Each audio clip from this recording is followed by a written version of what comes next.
Bonjour tout le monde, j'espère que vous allez bien. Je me présente, je suis Manon Romigo-Rovet, je suis étudiante à la Bibliothèque intercommunale de Gourdon et je participe du coup aux lectures en vidéo. Alors avec moi aujourd'hui, on va un petit peu voyager à travers le monde, on va se rendre sur le continent africain. Mais attention, pas avec n'importe qui, avec le peuple berbère.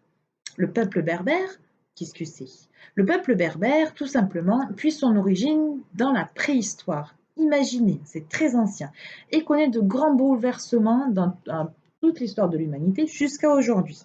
Actuellement, les Berbères ils sont considérés comme un groupe ethnique autochtone d'Afrique du Nord. Leur population est riche en savoir, en évolution, en sagesse, en sciences et surtout en contes transmis oralement de génération en génération, puis après avec l'écriture. Nous allons nous plonger dans un conte berbère, ou plutôt une fable. Et vous allez voir, il y a un petit lien avec un écrivain français. C'est parti. Le lion, le chacal et l'homme. Au temps passé, alors que les bêtes parlaient, il existait, dit-on, un laboureur qui possédait une paire de bœufs avec lesquels il travaillait. Il avait coutume de partir avec eux de bon matin et le soir, il revenait avec un bœuf. Le lendemain, il en achetait un autre pour labourer et s'en allait dans la friche, mais le lion venait lui en prendre un et lui en laisser un seul. Il restait désespéré, cherchant quelqu'un qui le conseillât quand il rencontra le chacal et lui raconta ce qui se passait entre lui et le lion. Le chacal demanda: Que me donneras-tu et je t'en délivrerai. L'homme répondit: Ce que tu voudras, je te le donnerai. Donne-moi un agneau gras, reprit le chacal. Tu suivras mon conseil.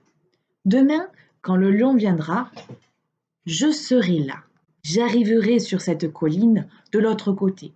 Tu apporteras ta hache bien tranchante. Et quand je te dirai: Qu'est-ce que je vois à présent avec toi? Réponds-moi: C'est un âne que j'ai pris avec moi pour porter de l'orge. Je te dirai: Je suis à la recherche du lion et non de l'âne. Alors, le lion demandera: Qui est-ce qui parle? Réponds-lui: C'est le nem. Il te dira: Cache-moi, je le crains. Lorsque je te demanderai: Qui est-ce qui est étendu là devant toi? Réponds-moi: C'est une poutre. Je te dirai alors: Prends ta hache et frappe, pour voir si ce n'est pas le lion. Tu prendras ta hache et tu le frapperas fort entre les deux yeux. Alors je continuerai: Je n'ai pas bien entendu, frappe-le encore une fois, jusqu'à ce qu'il soit mort réellement. Le lendemain matin, le lion vint à lui comme les jours passés pour manger un bœuf. Quand le chacal le vit, il appela son ami et lui dit: Qui est-ce qui est avec toi?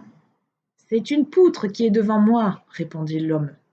Le chacal reprit: Attention au lion, je le cherche. Qui parle avec toi? Demanda le lion au laboureur. Le nem, répondit l'homme. Cache-moi, reprit le lion, je le crains. Le laboureur lui dit: Étends-toi devant moi et ferme les yeux et prends garde de ne faire aucun mouvement. Le lion s'étendit alors devant lui, ferma les yeux et retint son souffle. Le paysan dit au chacal: Je n'ai pas vu passer de lion aujourd'hui. Qu'est-ce que je vois étendu devant toi? Répondit le chacal. C'est une poutre, répondit l'homme. Prends ta hache, continua le chacal, et frappe cette poutre. Le laboureur obéit et frappa violemment le lion entre les deux yeux. Frappe fort, dit le chacal. Je n'ai pas bien entendu. Il recommença 3 ou 4 fois jusqu'à ce qu'il l'eût tué. Il appela alors le chacal. Voici, je l'ai tué. Tu peux venir pour que je t'embrasse pour le conseil que tu m'as donné. Demain, tu viendras prendre l'agneau que je te donnerai. Et ils se séparèrent, chacun s'en alla de son côté. Revenons aux paysans. Le lendemain, dès le matin, il prit un agneau, le mit dans un sac dont il ferma l'ouverture, le descendit dans la cour et l'y laissa pendant qu'il alla lâcher les bœufs pour labourer ses parcelles. À ce moment, sa femme délia l'ouverture du sac, mit l'agneau en liberté et le remplaça par un chien. Le paysan prit le sac et s'en alla à son ouvrage. Il attenda ses bœufs et commença à labourer, jusqu'à l'arrivée du chacal qui lui dit: Où est la promesse que tu m'as faite? La voici, à l'intérieur du sac. Va l'ouvrir, tu prendras l'agneau que je te donne. Il suivit son conseil, entr'ouvrit le sac, vit deux yeux qui brillaient plus que ceux d'un agneau. Il dit alors au laboureur: Mon ami, tu m'as trompé. En quoi t'ai-je trompé? Reprit l'autre. Pour l'agneau, je l'ai mis dans le sac. Ouvre-le bien, je ne te mens pas. Le chacal suivit son conseil. Il ouvrit le sac et un chien en sortit avec violence. Quand le chacal le vit, il s'enfuit en courant, mais le chien s'élança de près derrière lui et finit par le tuer. Ça ne vous rappelle rien, ce genre de petites histoires? Peut-être les fables de La Fontaine, qu'on a tous appris par cœur.